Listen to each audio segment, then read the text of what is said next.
Hei tid, så det atter her vi har nødgjent parste av Hjertamal. Og vi hjertelig velkommen til Hendaparsten. Vi Anja Hansen, som teker opp og redigerer, Ronny Petersson, som redigerer Ljøve, Paul Fære og jeg selv, Daniel Adol Jakobsen. Hjertelig velkommen. Og jeg får spire, Paul. Hva ligger til å hjertet i det, Paul? Ja. Jeg har vært til å gjøre for det, og til alle, og den personen, han var så, jeg møtte AHV over i Hesner, som nå får jeg lese, ur 17 Korinthbrev 5. Og han har jo tale om han har gjort en inngang til det fra vers 8 til vers 13. Men så sier han, «Til kærlighet til Kristus her, tvinkar ok. Vi tar jo dømt så, egner deg for ødel, så det til ødel deg. Og han døg for ødel, for at de som livet skulle ikke langt leve for seg selv, men for han som døger og opprissner for deg. Heretter kjenner vi til ånkan etter alt noen. Om vi så har kjent Kristus etter alt noen, kjenner vi det nå ikke langt så. Om til jeg er i Kristus han ikke skapninger. Et gamle færre til våre nøyt. Og alt til fra gode som vi Kristus samt det okkon ved seg sjølvan, og gav okkon tjenest og satt her innar. Tog i Kristus samt det god heimen ved seg sjølvan, og tilraknar tar man ikke sinte torra, og han har lagt ned ui okkon, og satt her innar. Vi ta sente på, og vi steg Kristus her. Som det er vært godt, og jeg anvendte vi okkon. Vi be jo steg Kristus her, være satt vi godt. Han som kjente ikke sint, gjør det han til sint for okkon, for jeg vet i honom skulle være rettvis og gods. Det var det som la meg hjertet lese. Ja, det godt. Og som jeg ble spent på i samband med til Daniel. Jeg samtaler om. Tog at her det bare vit og Kristus, som ikke langkår det kjent etter alt nå. Det vil si Jesus og vit, og det gamle løyven nå. Vit for å se man og i degen ved Jesus og så hender det at den samme personen som døger røstes opp etter og i Kristus det oppreisende navnet sa honom. Nå det den brøyting at han døg i halte noen, men han var livet gjør det i andan. Og det sier Peter, og han sier sånn noe annet her, men vi skal ikke vente til det nå. Og så fer han og sier til enda til at Kristus samt god heimen ved seg sjølvan. Altså i Kristus han opprissende. Og tilraknar tar man ikke sinte torra, og han har lagt ned i okken og oversatt henne. Så her kommer etter en brøyting. Han sier æren om okken, at om tog jeg nere i Kristus han ikke skapninger. Det gamle færre til vår nødt, og alt til fra gode som vi Kristus samt i okken ved seg sjølvan, og gav okken til henne så satt der inne, tog i Kristus samt god heimen ved seg sjølvan, og tilraknar tar man ikke senter tarra, og han har lagt ned i okken og satt der inne. Og så tar han om at vi senter på, ikke 4, men i steg Kristus her. Og jeg helt, for ikke så lenge siden, at han sier at det at i Kristus samt god heimen ved seg sjølvan, at hvordan kunne han gjøre det? Han kunne bare gjøre det i opprøstene. Så jeg tror at han tog seg her og en ærestans om at gamla mennesker okker var krossfest vi honom, så var det for at synta likamen skulle være et lunches. Så vi ikke langt skulle tjene synten her.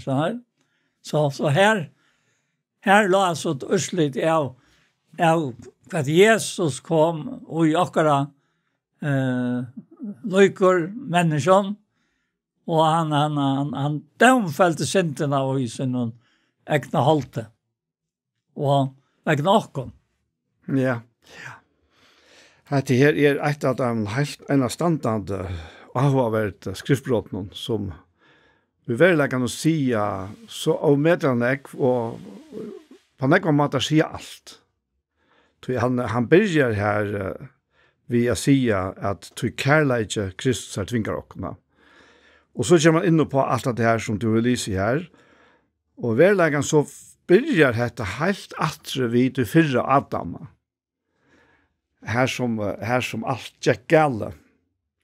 Ta fallna mennesker så kom inn i bøylade. I stedet fire at ta fullkomna mennesker fyllte hjørna, så var det fallna mennesker som fyllte alle hjørna. Og det var trobladjen. God har sagt vi Adam at han det du etter av trænen, skal du visselig dodja. Og så baden hoksa man til at det var løyen til å si at her, at han ble jo flere 100 år etter til. Men ta skilte man ikke til at det var til andalige han tog seg om. Den andalige degen hver og mennesker faktisk ble kvett fra sønnen lys opphavet og sønnen liv, sønnen tilvære i hele tiden. Og det så degens tilvære som kom inn i menneskene. Altså i fattelen. Og i fattelen, ja. Og vi i fattelen, så alt det spilte i heimen. Ja. Og fire at vi mennesker kunne komme inn etter til feiren. Så måtte han setten i Adam kom inn i byllet. Han som var fullkommen, han som på unga måte var underlagt det fattle. Men som, og det er så tydelig i Jesus kapitlen her, som leier seg inn under okkara fattle. Vi har nevnt av negrafirna for at det er fantastiske ombyte som kommer inn her. At han som kjente ikke synd, gjør det god til synd, fire okkon, fire vid i hånden skulle være rettvise gods. Og det som han så fremman undan her, hever forklara, det jo akkurat det her til at det de var felter her i Edens Orstager, ja. Eller åren til, altså, men da så fattelig kom inn, så var han verleg, ikke? Og tog sier han her, at vi har jo dømt så, ein deier for ødel, så det ødel deg. Og dette så malbruk som at badene gosse kan ha øyla torsført via skilja, altså ta i hukse om Michelvan som baden, men som øyla verilet. Tar man vi Kristus deier, så man eisne løster fra fylkjenon og straffene av tøy fattelen som være. Og tøy det så fantastisk han sier at så det alt deg. Og vi kunne prysa god for at vi det deg til å gjøre ondaldet, men til verleggen. Og så sier han at han døy fire teg som liva. Og det teg som har tid mot Kristus uttrykk. At de skulle ikke langer liva for seg selv, men for han som deier og opprysen for deg. Og her tåser han tydelig om til noe liv. Helt tydelig. At det ikke noe fremmant i årene. Nei, slett ikke. Jeg har mest til det brevbrev noen. Her et øysning i myntene, da han sier til at det så satt som ble bokka og tarva og øskan av kvøy og vi har vært sletta i noen avrøyna halkar til utvarstes røynløyka. Så kommer det til 14. verset i brevbrev nødja. Hvordan menka møy skal ta ikke blå Kristus her. Han ser som vi evig anta bær fram seg sjølvan løyta lesan for gode. Nå kommer det til røynsa samvisko tikkara eller okkara fra deg verskon, altså versen var deg, til vi var deg, ja. Til at henne hin og livande god. Ja, det altså, det fantastisk. At det så jeg trykker vi høysen tog at brøvene var holdt fremman for meg, nek var. Da jeg var baden og jeg kjøpte meg en bøybela, han som kom ut i 6,5 trusja. Han tar minna formatet, ja. Ja. Og jeg minnes vel da Bibelen kom, hvor så vel hun enka i. Altså, jeg minnes det så her stod jeg med over som vuste Bibelen, stod her nere av venen, på en del for husen her, så akkurat, nere av venen, tatt vi husen til just, og tone, ja. Og det enka i så av metalet ur Bibelen, ja. Og så tenkte jeg at Bibelen kan ikke enka så som man sier om åkken, at vi videre gav i enge kristser for det gode, altså. Men akkurat så virker det. At hun enka i, for jeg vet skulle enka, og i grunden i antan så enkar skriften. Så det er Kristus som var holdt og tog bostad med nokkare, sånn. Fått det nøye sannløyka. Og jeg sa jo dårlig hansaren, at det som en barn sånne fra fergesøyne. Og hette holdtag med seg om etterligere, men så sattene, da det begynte å åpne seg, ja. Men jeg kan ikke minnes med nærkrant jeg har hørt, nærkrant tala så, som vi gjør nå, om dette fakta. At til dømes det Jesus sier til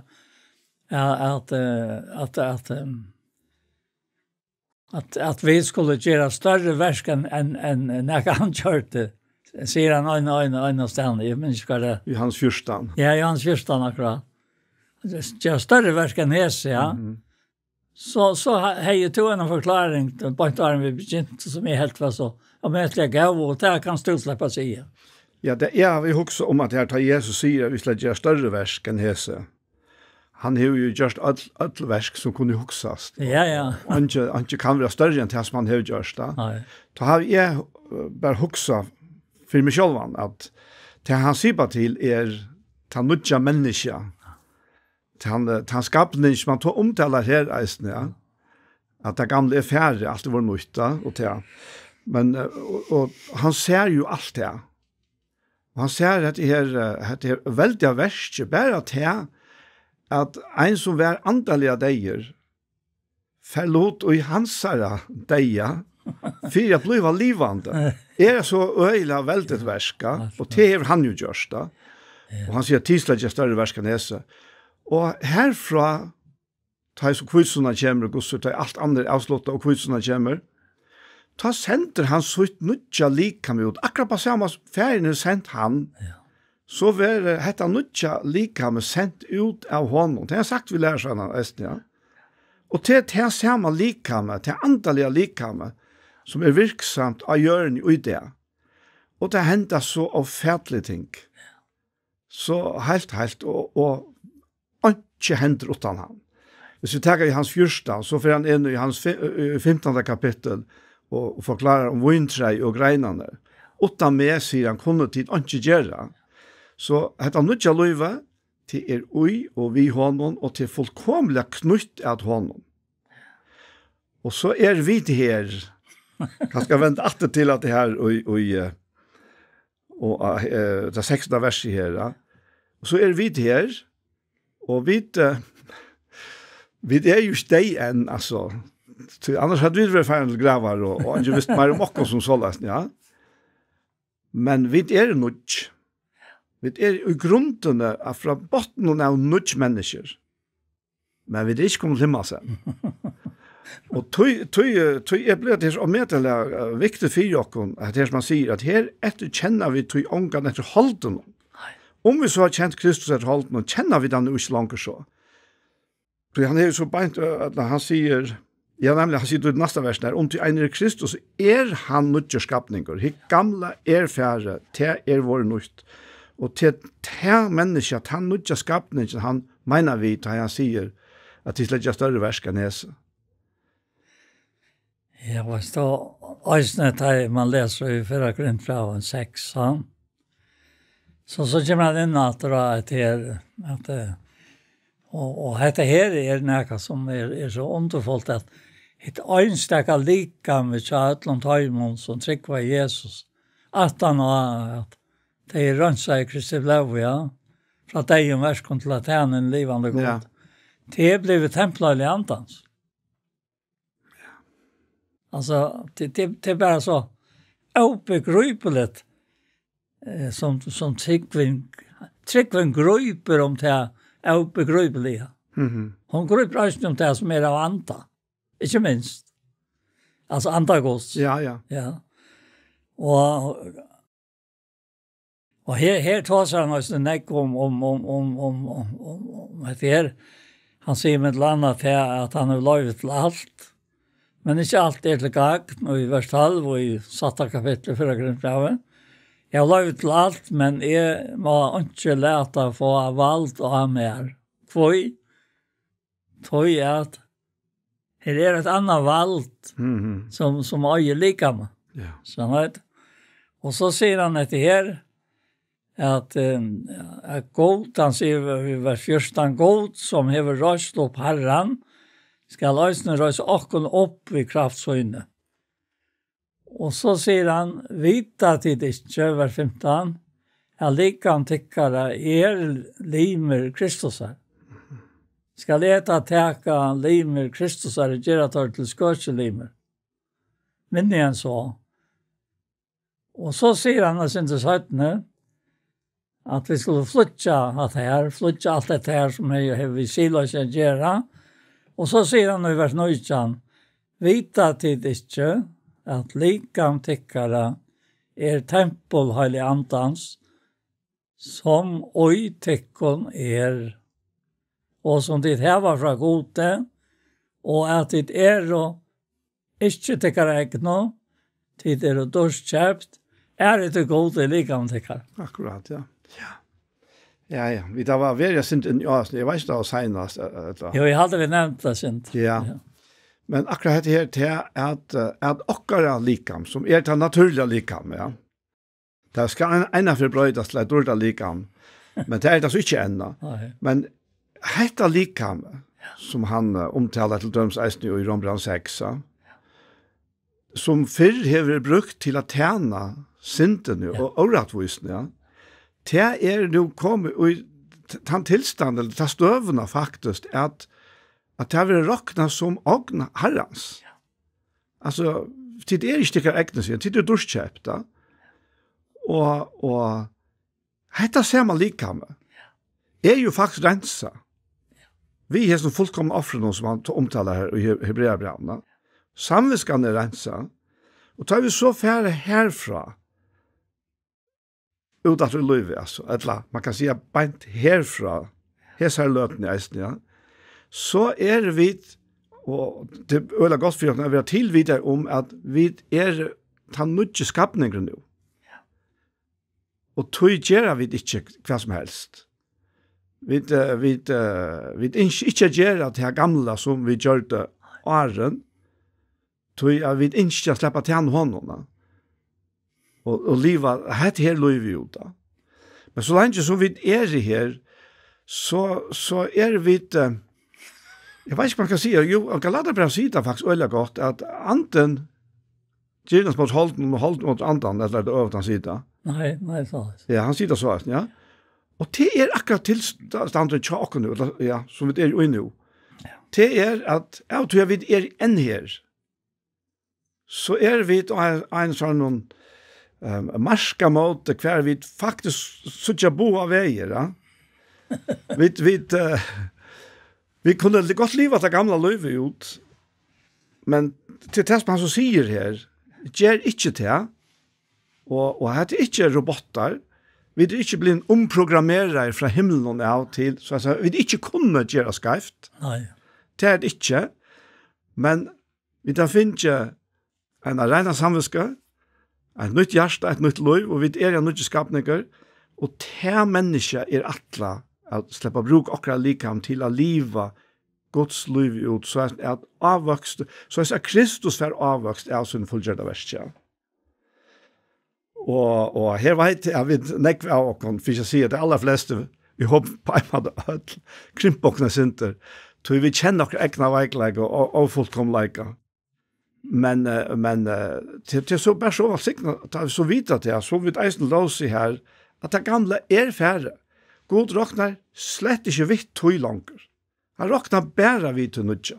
Det var litt sinter rundt om etter eisne systene, hva vi tog seg om verskene som var brent oppa, og hva vi så allikevel i jakten alt det her, tog jeg vidt i honom, og utsikt var han. Og det et versk, som vi kvarst ikke får gjørst til eller fra, men hans ikke, det av vi liva, hette her, hans liv ut.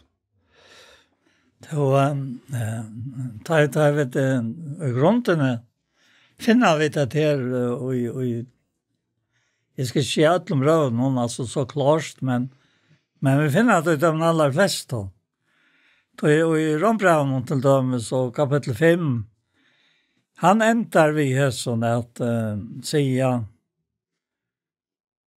han sier her og i vers 20 Loven kom att träda för att fattlet skulle vara störst. Alltså loven var bara kommen för att visa fattlet, ja. Tau här som inte var stor, var nagen uppåt så större. Nu kommer han efter in vid nagen. Ja. Och så säger han 4:1, vers 21, ans och sinten rådde, då nämnde han nu. Och i dejan så skulle jag just nagen råda vid rattvise till ävet lov vi Jesus Kristi Herre okkara. Han är alltid att det han sa en perla. Ja. Och så säger han vad skulle vi ta säga? Skulle vi ta fram med synden för nagen kan vara till större men än så vi som ju är dig från synden. Hur skulle vi leva och i henne eller vita tid inte att allt vi som döpt är till Kristus Jesus. Där man så vara och som det ständer om Herren att han var döpt och i dejan hon alltså. Alltså och så är det Sankre säger han säger till han jag gått att läsa bara färdigt läsa bara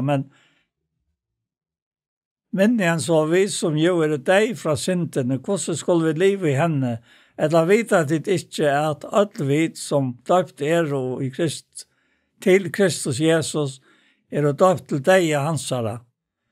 Vi är griven vi honom, vi döpen hon till dig. För att ans och Kristus var röst upprön och dig och vi dörd färsens så skulle vi ösne leva nytt liv. Då är vi sammanvaksen vi han vill och kon dig till det som döpermästare vill sammanvaksen vi han alltså. Jag vet inte vad man ska kalla den döpen antans döp eller vad.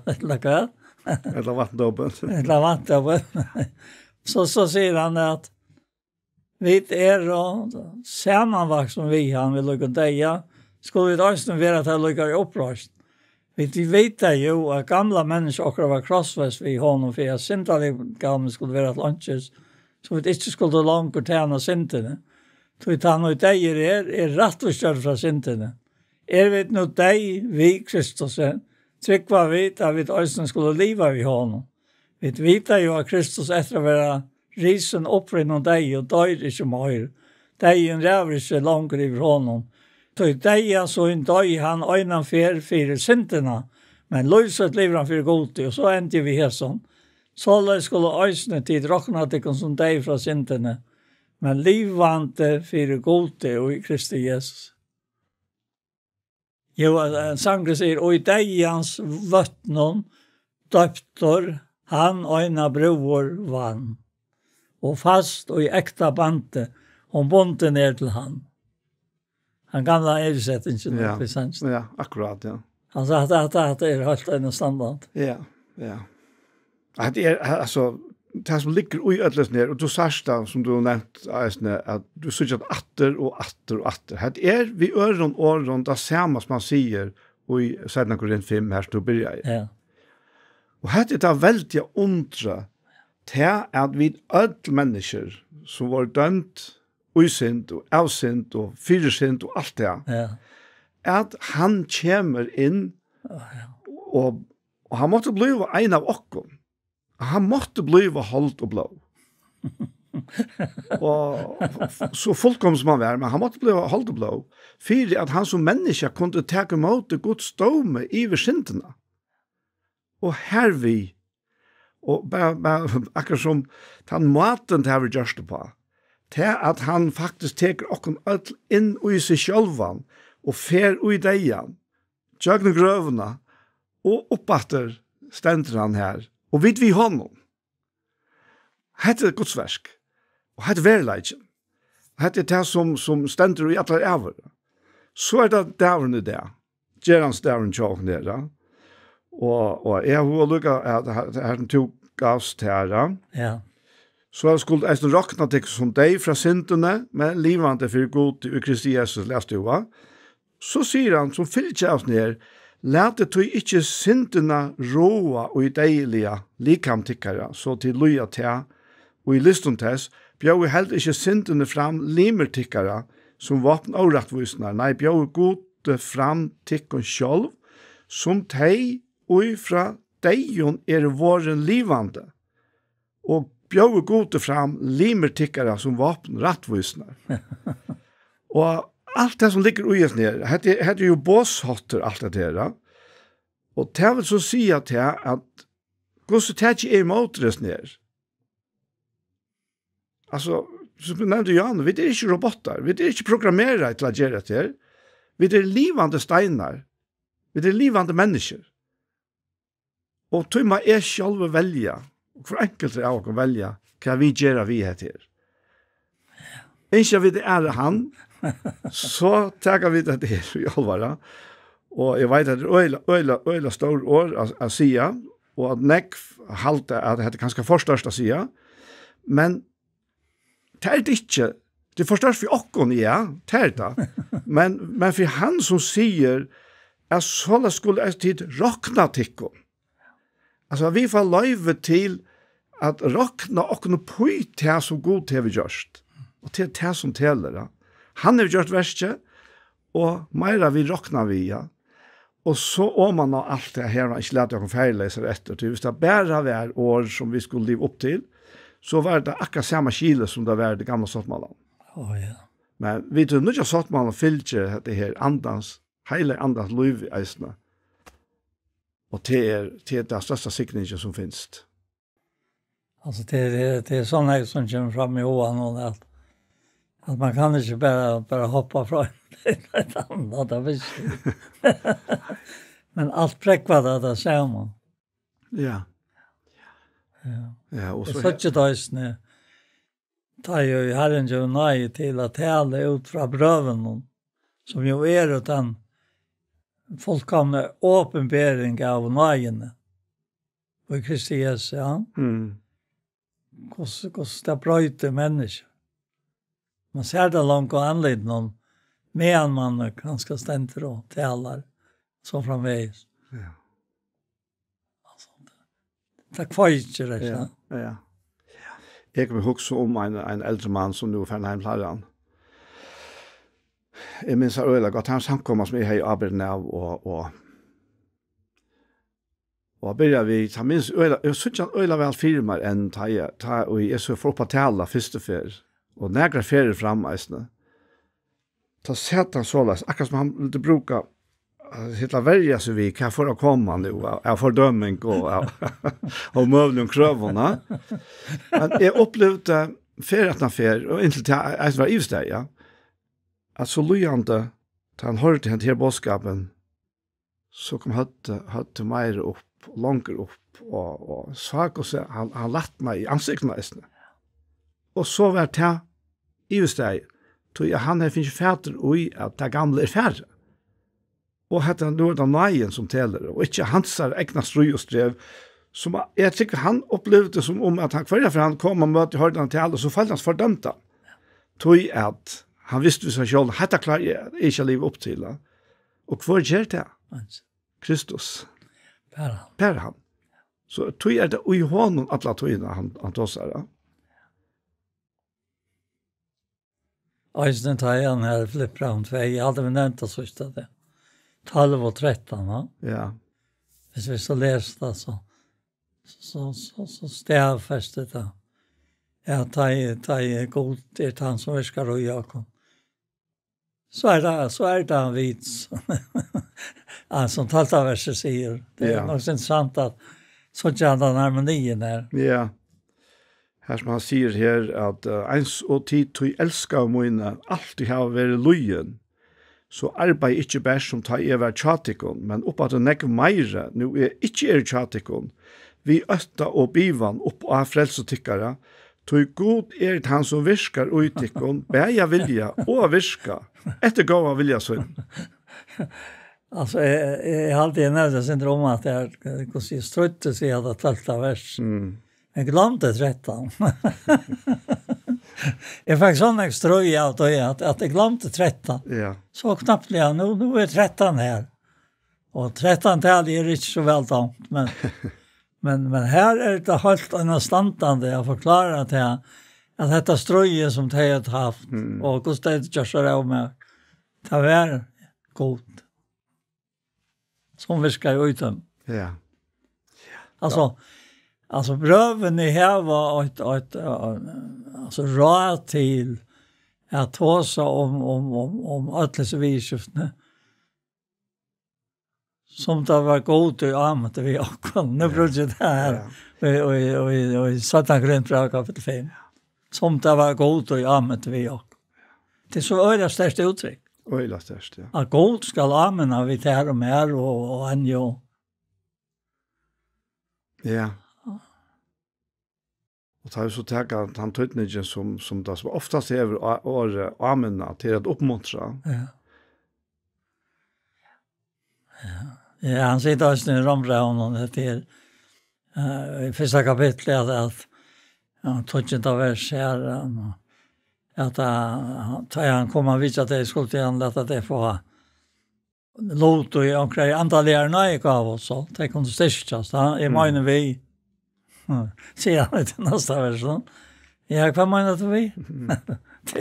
Alltså det är såna sauret inte för något det är att det är att det spelar i mitten han och också.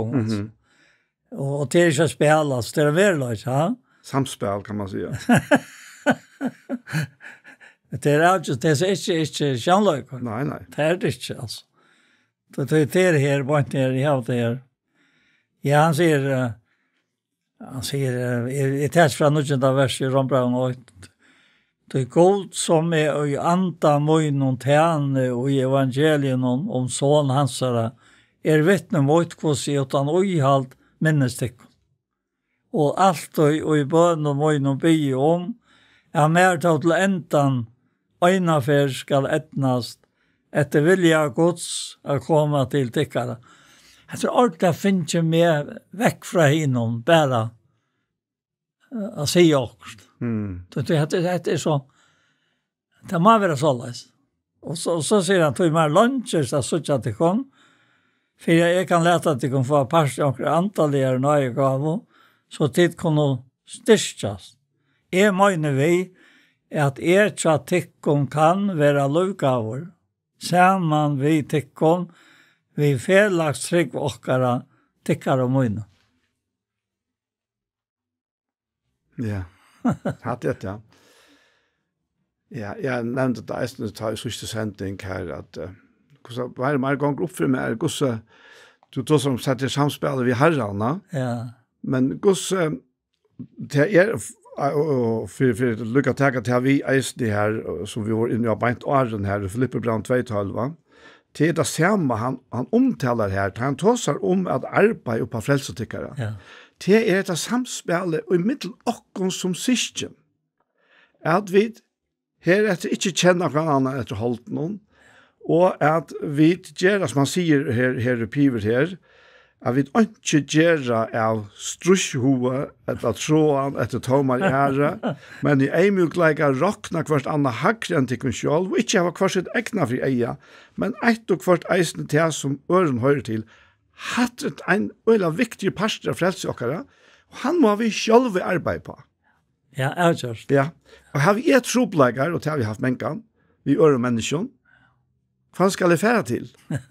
Men det är inte en gång att färra bara på mig själv antar att Nej, det är inte det. Här är alltså hvis vi ska färra ut det gamla men färra ut det nutja, det som bor ut det nutja som bor i mer. Och arbeta härifrån. Ja, men så blir Paulus glad, det är det som man säger, han blir det glädjen fullkomna. Vi att det gör det här. Ja. Men det som teller atlan vägen i jöknen, det är gosse vid i fri för en öron.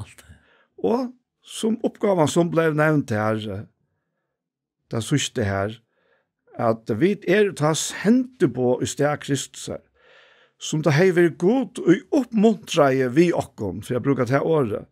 Vi bia i steg Kristus her, være, eller blive, satt vi god.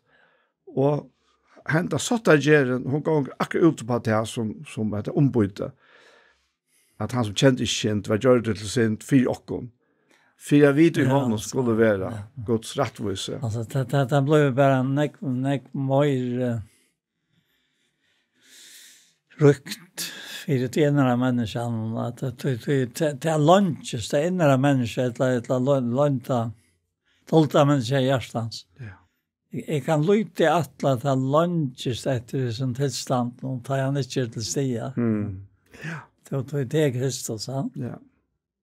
Alltså och så fjärde det och så väntar det för att bliva. Ja. Det skiljer då. Ja. Han har en ära uppmuntring här i snälla användning här och han säger här i Efesos 5 kapitel från vers 1 han vill ta inte dagar men skilje vad vilje Herrens är. Och så nämner han Trekje tikkon ikkje drukken av vinne, og tog spittling. Nei, lete tikkon fytla av andan, så til tala hversel anna vi salm og låsong andal i vyson, sinje og spjale for herran og hjertatikkare, og takkje alt i gode, og fære noen for alt, og i navnet herra okkara Jesu Kristus. Og nu vet jeg godt at det er nek som sier, ja, men man kan godt drekke en sinter, og det er slett det som han mener vi er. Så han sier, drekke ikke drukken av vinne. Da er jo vi missa kontroll i åken sjølvene, og i tog spittling. Men hva er så motsværet til det? Det er å fylle av andan. Ja. Og ta minka hint harven, Han kvarver, ja. Ja. Hvis det er avhaltende, altså. Ja. Och det är allt. Ja. Vad kan säga? Ja. Ja, det är här underfulla löve är ju forsmaken på att ha himmelska löve som vi kommer att mästja och jag kan gott minnas en att jag var yngre att jag faktiskt på en måte rattes till mallen. Han var inte bära vagn. Jag huxar, ja men hur skal jeg være her? Jeg trodde ikke umynda meg til. Men så vi, så som hele anden hever sloppen av fytla mot løyva. Og jeg vet ikke hvordan man kan si, så det er som at det er mot strev og strøy, og det er slett ikke det. Så herre møtte meg på sånn underfotla hatt, vi at lade andre som slipper fra meg i min løyva. Og til løyva, det er kopplet på sjølvan himmelen. Så at himmelen nu for meg er ikke øtte, tvørste måter. Jeg kjenner han innan og mer. Og sjølvan det er jo fullkomne. En forsmakker er jo ikke fullkomne, men det smakker det samme. Skjønner du?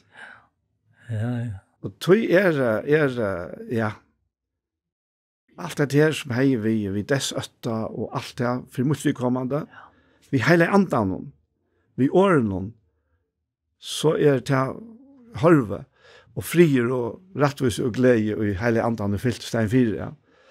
Ja, det sånn jeg som kommer fram. Ja. Samband vi at det her det. Ja, det himmel langt og her, at sinte 4 til lands, til sjøs, hva gjør det hver av Jesus til himmel her. Vi skulle endelig til en gjøre for holdt sorger og jeg fikk det passe at jeg forklarer at vi tilgjørende sommer. Og så la jeg meg en bil her ute i Fråpa. Og så køyret jeg til Kvalpa, og så var det vi til gjøre og så alt rikket jeg. Og i måneden i Hoksa. Men da jeg skulle fære også, så skulle jeg tilgjørende slikke være kjølungar. Og i kone, ja. Ja. Så det var inte chans att nå. Och hon gör det här för så får hon sova, men så tar vi för sig. Och så säger vi Herren att nu får det sen där bara till spett. Och beina vi var svär här. Att han är inte begynt för det av den. Och så blev ett namn nämnt. Och det var en person som jag visade mig. Och han var gammal och jag minns det är för beina vi av visade. Och blev mötte av sjukrasystron och som var sjukrase och där säger jag att de måste inte färra honom för ner. Tog jag att vi vet inte om han ordentligt är vid tog jag hans lära. Och så säger nej, det slår också om det att jag ska nog ordna. Så för det bara så nära att han fick inte slia. Det där du klarar inte att slå av hvis du får så nära. Hur ska du göra? Ja. Och han bröttes. Totalt bröttes. Och så hände han där igen. Där jag kom ut av sjukhuset. Nu sitter dottern här. Och han gör så lejsan. Och han säger några ting som hon aldrig har hört han sagt för. Hon leip upp och säger. Vad gör han så? Jag svär en var efter. Han har inte mött Jesus i tjökna med. Så vi är sända på stärkrist. Ja. Och vi blir stärkrist. Och vi vet inte akkurat när det hände, men det hände. Så sätter han sig efter. Och jag sa gott att det var det sørste i hans liv, det sa jeg, men hon har ikke sett. Nej. Og så snart jag endelig av igen, og han strålar akkurat som en sol, altså akkurat som det huggt upp till hans här och lustiga glädje. Och andligt har det rådna jag aldrig jag ska om, alltså. Så har jag lovat näka som jag måtte göra. Och så säger Geta näka med färdig att så nämnde jag akkurat. Och jag ska komma att och kött som och han tog i mig helt mer i vad jag sen har låt sa igen. Så säger han färd men skonta det rätt. Nu lever hon upp att. Får jag mer så. Och är som visste att jag gjort det som enkarna.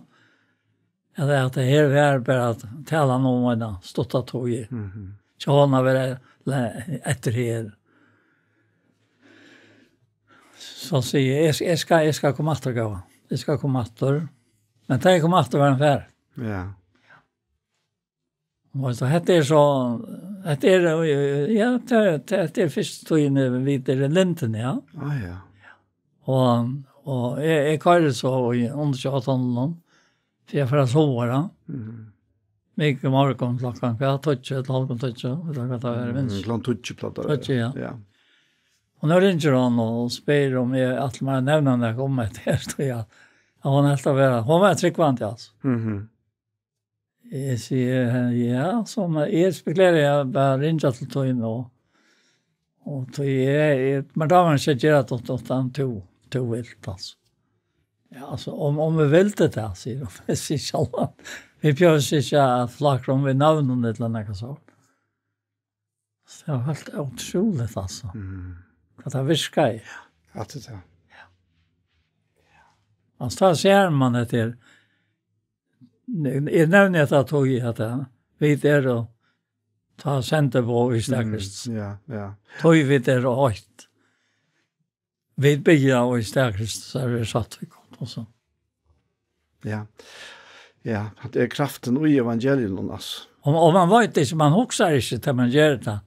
Att det är att lukka som att jag var så klart östligt men det gör det. Alltså det är stoj att vi bara prövar det. Men det tog han färre och det ständer här och flippar honom. 2 og 13, at godet han som virkar og jakom, bæja vilja, og av virka. Altså, han har alt. Akkurat. Altså, det er ikke til å gjøre. Nei, og det viser en øyla tydelige andalige dimensjonene av det hele. Hvis man sier her, Paulus, han stedfester, rydgjøkos ikke år, men kraft. Og at han fer seg nøyene, det er siste løtene han hever her. Mindre om røverne krossen, faktisk. Ja. Jeg var sikkert nøy. Helt, det er noe samtidig, altså. Jeg får gjerne også om et her som kanskje øyne kunne være til ikke via. Og det er her i kjente kapitlet og i Rombraun. Han tar seg om etter noe sånn krøynelige. Og det er som inte noen det. Han sier for 4. verset, «Såleis brør mine døye øysene tid fra levende, vi lika med Kristus». Det er jo at det er uttrykk. Vi døye ikke bare fra ankron, men vi døye fra levende. Og det er også størst menneskeligt. Alltså vad ska jag kalla det att höjersmärkt alltså halta levande alltså. Men vi tar ju från. Vi tar ju från. Och så här Galaterabrevet 2 ja. Tar han säger det är bara så löjligt att ta färre och att glädjas då. Galaterabrevet säger han vi gör en kapitel och änden av kapitlen till 3 vers. Då ger vi lovene deier fra lovene. For at jeg skal leve for god. At vi lovene deier fra lovene. Det er faktisk så mye år som... Ja, det er akkurat det samme, ja. Det gamle færre. Ja. Og så sier han, det krossfestet ved Kristus, og nå det ikke langt som lever. Nei, Kristus lever i meg her. Og livet som nå liv i halten noen, altså i som lika med noen, liv i trunnig av sånn godt som elsker jeg med, og gav seg selv for meg. Her vil jeg si at som nå liv i halten av liv i trunnig av sånn godt, han mener at det er lika med her. Ja, lika med her. Det er, ja. Det er firebils, va? Firebils her, kjønnet, og jeg er her, og jeg antar lika. Som elsker jeg med, og gav seg selv for meg. Og så kommer nagen her. Jeg setter ikke nagen godt så gjelte, tog fast rettvis vil jeg, så er jo Kristus deier til langs. Det er det som jeg tenkte på. Ja, akkurat. Du har vært inne i Rombraun og Tjei. Vi har også om 8. kapitlen her. Ja. Så sier dere så øyla tydelig hva det er det menast vi, ja. Og et som vi omgant legger noe større enn dette, som vi sier alle tydene atter og atter, til at det er Guds kærleis, det snur ikke om. Og han sier her i Rom 8, at så nu ånden fordøming for de som i Kristi Jesus det. Tøy lov løses anta hever i Kristi Jesus løst med fra lov syndarinnar og deians. Det som loven ikke var ment å gjøre, vi til at hun var måttleis av holden, det gjør det jo god, da han sendte sånn så en lykan synd i en holde, og 4 synd, og domfelte synden i holden, 4 det som loven kraute. Av hverjon? Av okkon. For det som loven kraute skulle være fullgjørst ui okkon, som ikke livet etter holden, men etter andan. Tøy dette andans liv, og andans liv Guds kærleikans liv.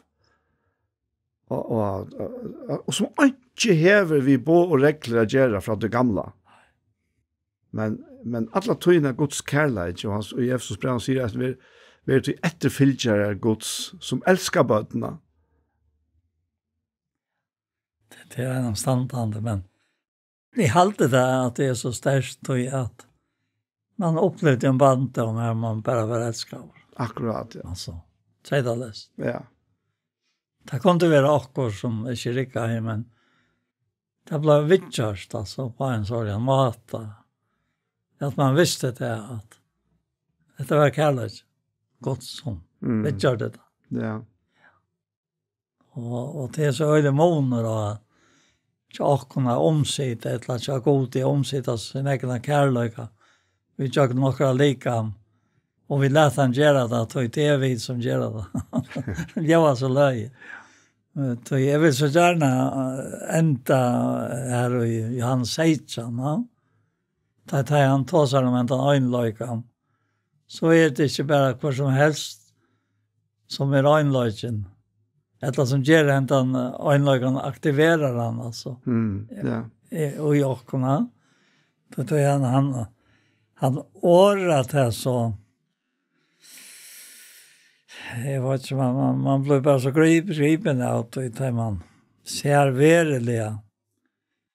Hvordan velgjørst verset Og her i 16. kapitlet, da Jesus begynner å ta seg her, etter taler Jesus, han litt opp eies under mot himmel og sier, «Fæger, tøymen kommen, gjør sånn til en dørmøten, for jeg sånn til en kan gjøre til dørmøten.»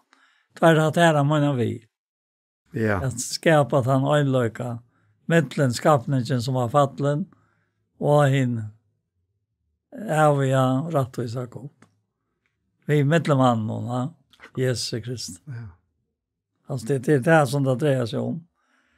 Och så tog jag vi givet honom, alltså det är otroliga åraläge verk. Alltså honom valt, iver ötlån hållte. Han var ju närvis sig själv han. Brukar år i honom. Ja. Så han ska geva ötlån tajmen övertlöj som tog jag vi givet honom. Alltså det klinkar inn og i det innaste og i akkurat sal og fer en stemning fram som slett ikke løytes noen gjøresk. Til så sier han, heter det evige lov, at de kjenner til hin øynaste sanna god og han som du sendte Jesus Kristus. Og nå sier han, har vi gjørst, han sier, har vi gjørst til dørmøten av hjørne vi har fått fra verset som du vil give mer at gjøre. Altså du fer fra en verset til et annet, og det blir bare rykere. Tog det dreier seg om oss. Ja. Og så sier han etter her, og feier gjør du nå med dørmøten tjatt her, vi dørtene og heier tjatt her, Aren heimre var til. Jeg har åpenbæret navn til et 4 tøyme menneskene til å give mer av heimenon. De var og tøyne, og tog gassmer de, og de var helt i år tøyt.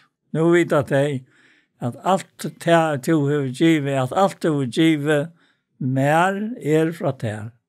Så i årene tog gass mer, har vi givet tøymen. Og de var tidlig vidt tøymen, og kjent av sånn, at det ikke nødt fra der, det var tro at du har sendt meg. Og jeg blir for tøymon, jeg blir ikke for heimen, men for tøymon som to, hever givet meg tøy til og tøyne. Altså, man kan blå vi, og dette som at lette årkrysset bygger ryggelig mittelen nokkere, og det blir bare bedre og bedre. Det er Og det ikke nækka vi møyner dikter at du har tilleggsna vært å gjøre, men det han som kommer inn og dør det gjør seg selv. Han som blir i godt versk utvikling. Ja, han skal fullføre det. Skal fullføre det. Ja. Han skal fullføre det. Han skal fullføre det. Ja. Så det sannelig ikke nækka som her man skal strøyas vid nækka.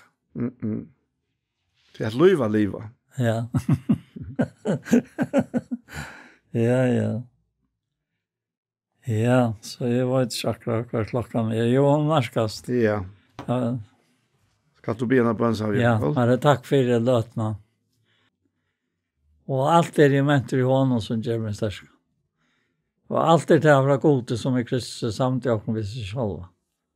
Verset stort omanifra, og gjør åkken vi større og større mal til sjøvnene av til sjølven som i åkken. Og gjør til her at de mennesker som vi får i tal, begge tjøkken, henta mil eller milar, og eisne her i annan hatt, skulle sanna, som skriver stendur her og i 4 Korintbrevet, at det er en avlærter kommer inn, han opplever dette samfellet vid det, han opplever det dette her harmonien som samliga og i middelen, himmelen og hjørna, tja, er som fremmant og som liv her, som utlendikar og gester. Takk for det her. Og takk for det her, at vi er det her, av tøyne nøye i øyne. Og sikna så, ødlokkere kjære, her vi kjenner oss lukka trångt av bya, fire tøymon. Og så to her er alltid liv av bya fjokk. Takk for det alt i Jesu navn, amen. Amen.